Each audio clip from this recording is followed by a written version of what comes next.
Welcome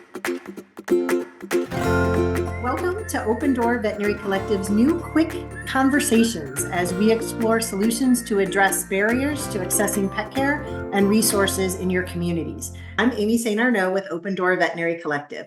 Today, we're joined by Heather Cammisa, my colleague and Chief Enterprise Officer at Open Door Veterinary Collective, and she's going to talk about Pet Help Finder, accessing financially friendly pet services, and talk about what the site means for you. So let's get started. Thank you, Amy. Thank you, Maddies, Allison, and everyone. It's great to be with you. It looks like we have people pouring in. I'm going to share my screen and we'll get started.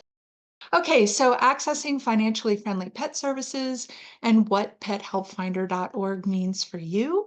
And again, my name is Heather Cammisa, and I am with Open Door Veterinary Collective.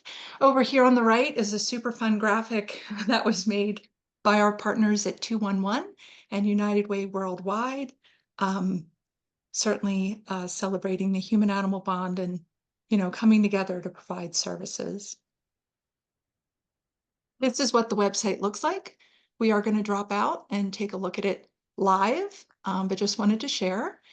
There are 3 main search categories on Pet Help Finder: veterinary care, pet food, boarding and services. Under each of those are drop-down menus when people get results, so they can refine their search. And then it is certainly geographic based. Today, we promise to talk a little bit about what led to the creation of Pet Help Finder, what informed it and continues to inform it, how it is expanding the connection for pet families and the conversation on accessible pet services. We're going to talk about site features, benefits, not only to the pet families, but if you are a service provider, benefits that we have for you and we are continuing to get for you.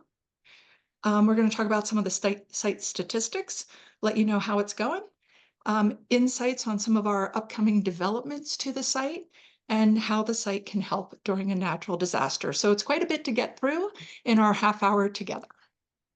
First, we want to say thank you. Thank you for coming today. Thank you for the work that you do.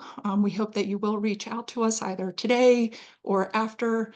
And we want to thank you for being on Pet Help Finder. So if you are here today or you are watching this video through February 28th, we're going to do a random draw.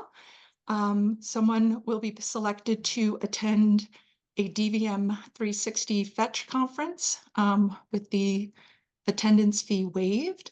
Those are going to be in Charlotte, Nashville, Kansas City, National Harbor, which is Maryland, or Long Beach, California. So hopefully one of those will be near you. And if that is not something that would be a benefit to you, we do have 3 scholarships to the 2025 My Dog is My Home conference. If you have not attended that conference, it's really outstanding.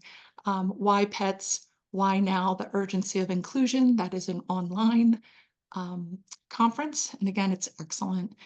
And then we also have a scholarship for one of our upcoming courses on spectrum of care, and that is available online. And if you are watching this video after February 28th, please don't worry. We have, again, a lot of things that we are working to get to members on Pet Help Finder. So we actually will have 19 more scholarships to DVM 360 conferences that we'll be getting out, and other great perks and things to help you in your work.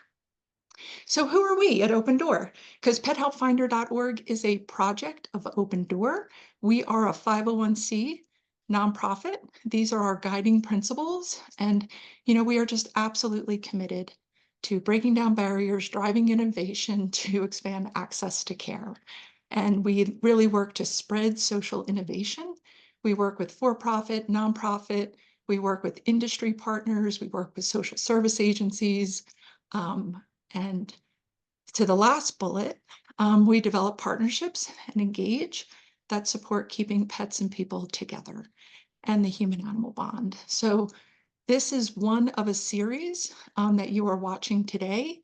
Next month, my colleague who is here today, Dr. Janet Hoyt-Gerlach, will be speaking. She's a PhD clinical social worker and an amazing human. So if you can make that, or watch the recording, Janet is fantastic.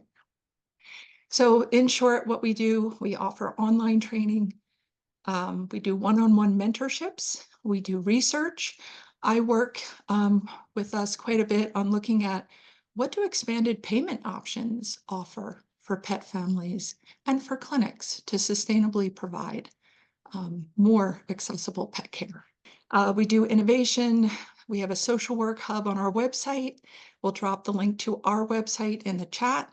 And we do a lot of collaborations to bring about solutions, practical, real solutions to expanding access to veterinary care and pet services.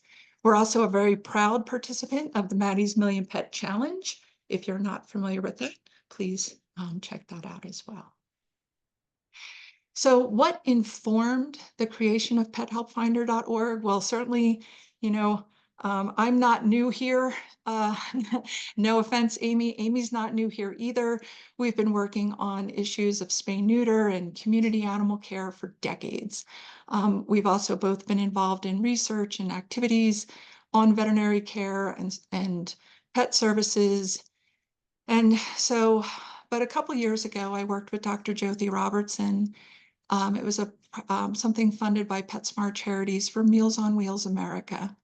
And what was so exciting is that this is a national social service agency that was really looking to do good research and expand pet programming, recognizing the importance of animals in the lives of their clients. And so what a great opportunity, and how far we've all come in working to integrate the consideration of the full pet family. And so this report came out. We'll put the link in the chat. It was quantitative and qualitative research, talking with Meals on Wheels programs all over the country. And certainly want to say thank you to the Program for Pet Health Equity for letting us use their research questions as a piece of our research so that we could build upon the body of knowledge, knowing how many people were unable to access needed veterinary care in the past 2 years by different types and other questions. And then we explored a series of other factors as well. So I hope you'll check this out, and maybe it would be helpful to you in your case statements for work. But in talking with these programs all over the country, they didn't know where to send their clients. They didn't know how to use their limited pet budgets for the most good in their communities. They didn't know who to turn to find pets, even to go down to the local Tractor Supply, and they have lower cost vaccines. And sometimes that may be the best way to help a client get some vaccines for their pet. So there was a lot that came out of that. We've got a lot of great data in there. So something like in the past 2 years, have you gone without personal care or necessities for yourself, such as medical care, paying bills, utilities to provide for your pet? And about 30% of, and again, these were Meals on Wheels clients with pets receiving home-based nutrition services. And about 30% said yes. So this isn't, I didn't get my nails done. They're foregoing utilities to care for their pet. This one really breaks my heart as someone that's worked in animal, care and control and animal shelters and animal welfare for years. Is in the past 2 years, have you reached out to a shelter or humane society for assistance with your pets? Only 16% said yes. So, and again, that's heartbreaking to someone like me that, very much wanted the community to contact us so that we could help them directly or help connect them with the help that they need for their pets. And the needs are huge. These were current needs, or they have needed assistance with these types of services for their pet in the past 2 years. Again, this is all in that report, and we have a lot more in there that I won't have time to go through today. But you'll see that a lot of these categories of care were then built into Pet Help Finder and organized in such a way that social service agencies can find it, pet families can find the help that they need. So nail trimming, grooming, there's also questions in this report, like, do you have a short-term plan for your pet if you had to go into the hospital? So crisis fostering is on pethelpfinder.org. One of the ones on this that surprised me was prescription pet food. For those of you looking quickly at all the numbers, that 26% of people said they had needed or currently need help with prescription pet food. So again, coming back to, we have Pet Help Finder organized with veterinary services. Again, we're going to go take a look at it and all the drop-down categories. We have pet food and supplies, and that even includes pet food like delivery, and then boarding and services.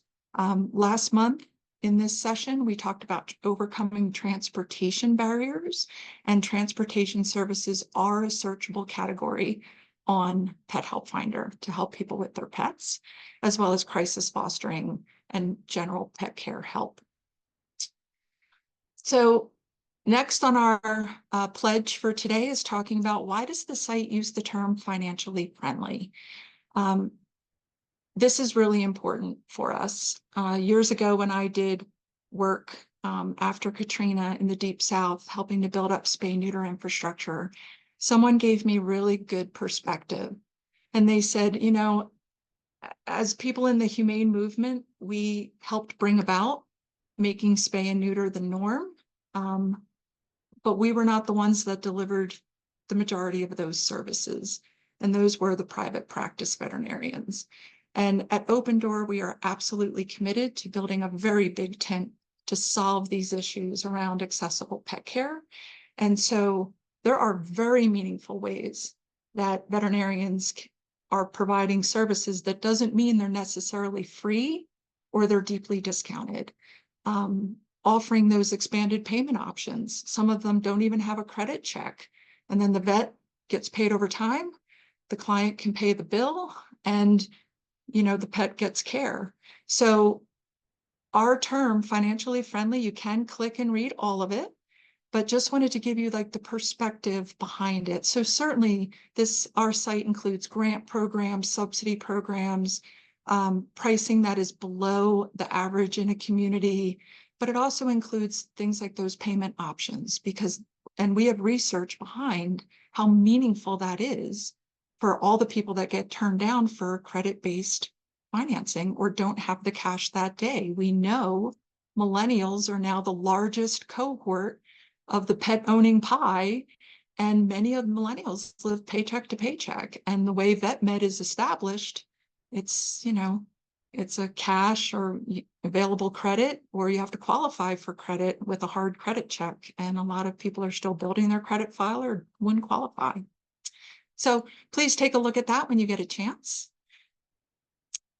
We want to thank the thousands of organizations that are on Pet Help Finder. We launched it with about 1,700, and now we have about 6,000 resources on the site. And certainly want to thank our partners like United Way, DVM 360 that helps us. Life of Riley was our foundational sponsor. They really are what helped us make this site possible. My Dog is My Home last year worked with us, that we became the reservoir of their co-sheltering database. They were maintaining a great database of where people could go with their pets that were experiencing homelessness. And they said, could we work with Pet Help Finder on that? Because it really takes a lot of time and takes away from our work on policy and other things. So we've partnered with them, and we're really proud of that. And we work with others as well. Just wanted to call out, that's a recent addition to Pet Help Finder, are those co-housing resources. And then the National Animal Care and Control Association, I want to give a really big shout out to them and Dana over there, especially over the past few months, who has been helping us with the disaster page. So if you notice at the top of this slide, we have a banner that can be activated, and that will drive people to a dedicated site. And it's very plain because internet service is not great in times of a disaster, to connect people with what Red Cross shelters are pet friendly, where is the emergency triage or supply area in a community to help people with supplies, kitty litter, dog food, crates, anything while they're living in temporary housing. Where's the emergency shelter? And Dana and NACA have actually gone directly in and helped us in some disasters, specifically Hurricane Helene, because some of our team were impacted by that. and were out of, services and really impacted. So, just great partnership. We really appreciate them getting up wonderful information in times of a disaster. If you have a disaster and you would like us to do this, please just reach out to us and we will get up information. We really rely on local folks to let us know what's needed. So the site has your own login. Again, we're going to go out and look where that is, but it is easy to add users, put in your information if you are a provider, update information. We vet every listing before it's put onto Pet Help Finder, and we have a way for the public to give us feedback on every listing in case, they go there and the hours have changed and the provider hasn't updated, then we reach out and get the information updated. It has event functionality. You can add a pet food distribution date. You can replicate it. If you do it every third Tuesday at St. Mark's Church, then you can replicate that event, just change the dates, and it'll have all the same information, like please come before this time, please don't park in the parking lot next door, the neighbors get upset. All the things we work on when we run these kinds of events can be put in there and easily replicated. You can add a custom link. Or you can just use the Pet Help Finder logo on your website to drive people to information. This is the Conway Area Humane Society. They just launched a great veterinary program at their organization for the public, and they use Pet Help Finder to connect people to other resources in the community rather than, again, themselves trying to always keep that list current. And as someone who myself has done animal control work and animal cruelty investigations and had teams of us with all the vans that we try to keep all the flyers in there to hand out when we go on site to help the community, it's really hard to keep that up to date. And so again, our partnership with the NACA community and animal control and everyone that's out there helping community members, we really hope this is a great service to you to be able to point people to this rather than try to keep all those flyers in the vans and the information at the front desk, where you also have wildlife information and many other resources you're trying to keep current. 2024 statistics, we had 320,000 site visits. We were really excited about that. They did the users, you did 370,000 searches on Pet Help Finder. The average time on the site is 2 minutes and 17 seconds. And we think that's great.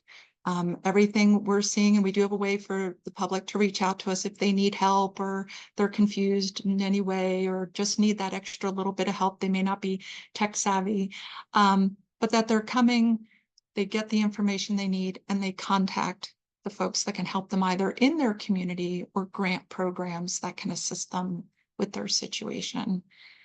74.8% of users are on a mobile device. The site was designed as primary mobile, so that's great to see. It actually is. That's why it's super clean, rather than lots of, information that we would love to deliver. We try to do that in other ways to help pet families. And then we ended the year with about 6,000 resources. We are just over 6,000. I think it's 6,011 right now. And those are across Canada, the United States, and even some in Mexico. And so now we're going to take a look. And I'm sorry, the only way I know to do that is to stop sharing and reshare my screen. So here is the site. So you would put in, I'm looking for, and this would be a drop down, veterinary services, food pantry, or supplies. I always like to pull up the zip code of my great grandmother, who used to take care of the alley cats and would never leave, and moved closer to family when she got older because she wouldn't leave her alley cats, as she called them.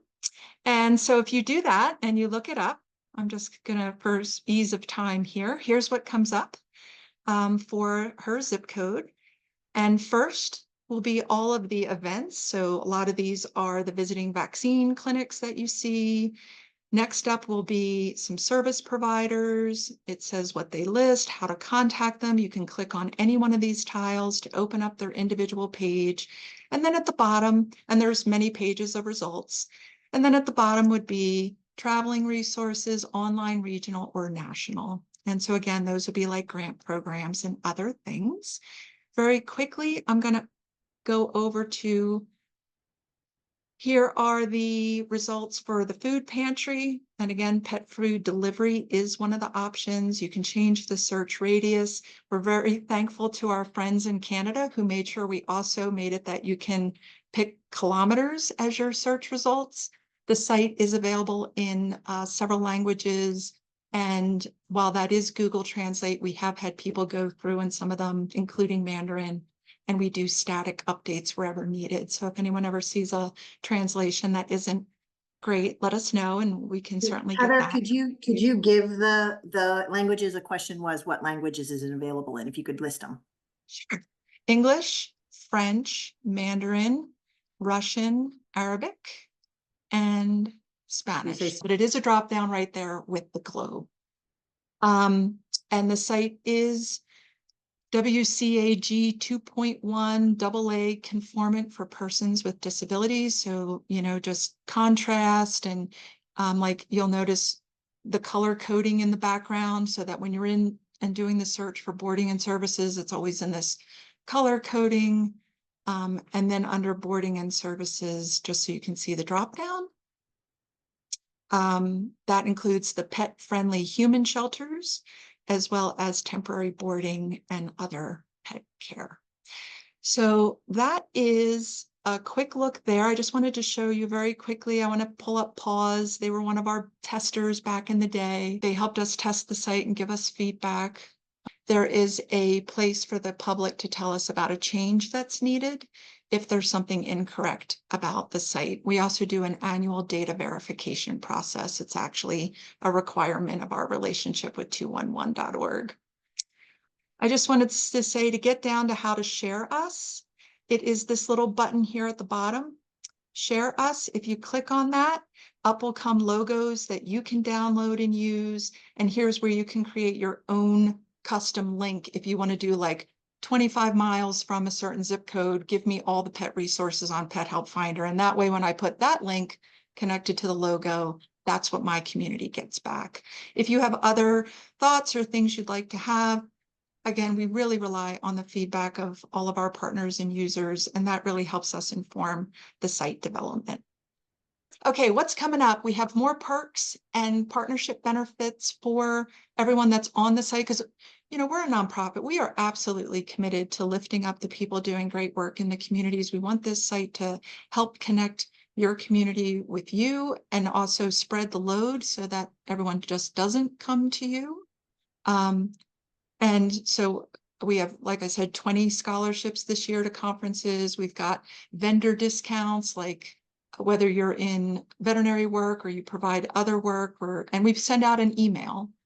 We try to be very judicious about it. You'll hear from us about every quarter, letting you know some of the new benefits and how to, if that's helpful for you, how to try to take advantage of that. We're doing some really cool data mapping and heat mapping to do analysis as we all work on this of like, where do we have, a lack of resources? Where are things going well? And how do the providers, what's the density of providers in that area? And, how can we all look at this together? And then we are launching a veterinary emergency fund. It is the Open Door Veterinary Fund. It's going to be for emergency cases. So if you are on Pet Help Finder, since we've already vetted every listing on there, it's going to give you an automatic answer for up to $500 for emergent and urgent cases, and you get an instant answer because we've heard from everyone that that's such a need. You can't wait in those situations, right? And then our asks of you. And so look for that around June. It probably won't be in your March email, but in your June email. And then just please, help us add services that should be here. Please use the site, share your feedback, share in your community, and then please give us feedback. That's how, we can help make this the most productive for everyone. This is a video. We'll put it in the chat or we'll put it in the follow-up, but Dr. Adam Chrisman, he has 1.1 million TikTok followers. He's the Good Morning America veterinarian on Fridays. And he did this great video for money tips for the public. You know, he's an influencer type, and, you know, he promoted Pet Help Finder to help. So again, helping to get, because that's 16.1% of people that reach out directly to us. You know, we have to help drive more of the public to what's out there to help them with their pets. Have you been in this situation or know someone who's been in this situation? Whoa, Dr. Chrisman, I cannot afford this treatment plan, but you know I love my dog. I'm afraid to ask, what do I do? Well, guess what? You're not alone. Here are 5 things to do if you or someone you know is having trouble affording veterinary care. Number 1, don't be embarrassed. Be upfront about financial concerns so that you and your veterinary team can work together on financial solutions. Number 2, if you don't qualify for hard credit finance options like Care Credit or Scratch Pay, ask your veterinarian if your vet offers pay over time options that don't require a hard credit check. Options like Variety, Pet Billing, or Sunbit. And if your veterinary hospital doesn't offer them, ask and tell them you're interested. Number 3, discuss all available treatment options. For really learning more about spectrum of care, 79.1% of veterinarians provide treatment alternatives with those with financial constraints. Number 4, look at financially friendly clinics, as well as nonprofit and grant programs. One of the best resources out there is pethelpfinder.org. There's more than 4,400 resources listed on that site. And number 5, keep on top of all wellness care of your pets. This can also include pet insurance if you do it early. Our goal is to work together for the greater good of those animals. You know, this is just some of the work we're trying to do. The site was in the New York Times, really trying to get pet families. 3 minutes. We are at 3 minutes, and I did have a couple of questions I wanted to see if I could sneak in for you. Okay, go for it. Okay. So one is, so you kind of touched on this a little, but do you have any resources for finding grants for groups that provide low or no cost vet care? So it's for the providers, the people who are trying to provide it, or for the public? Could somebody put a clip? Is that? Looks like she's asking for groups that provide. So grants for groups That provide veterinary care?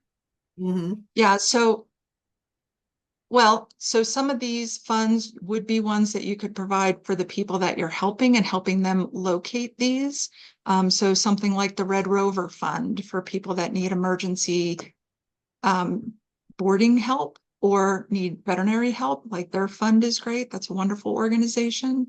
And then as far as grants to just help your group, I mean, there's all, you know, what I'll say is just if you want to shoot me an email, there's certainly funders, you know, access. It's hard to get money right now for spay neuter, I think we all feel, but there are some funders that are really targeting expanding access to veterinary care. And then I certainly have very strong thoughts about how to make that case statement by using tools in your work. And so I would love to talk with people about that. So that's my email.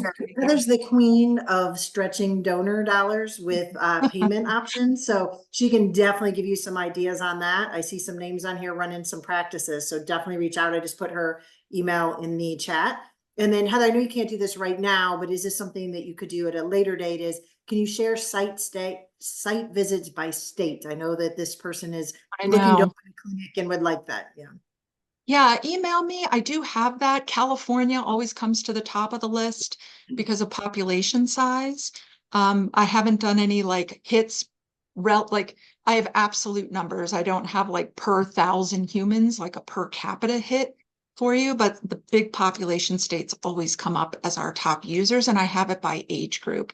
I will say, and I think you're all feeling this, because now you can opt out of so much and tracking is getting harder. It's harder to get that information through your Google Analytics and other tools, but we do look at it. California, Texas, Florida, New York are often top ones, but we do see a little difference in age when we look at that. All right. And that you fit it all in, Heather. I'm amazed. Okay. So thank you so much. And Heather is going to be available on the Maddie's Pet Forum to continue this discussion and answer your questions. I put all of our contact in there if you want to reach out. So thank you all so much. And we will see you next time in our next one next month. Thank you, everyone.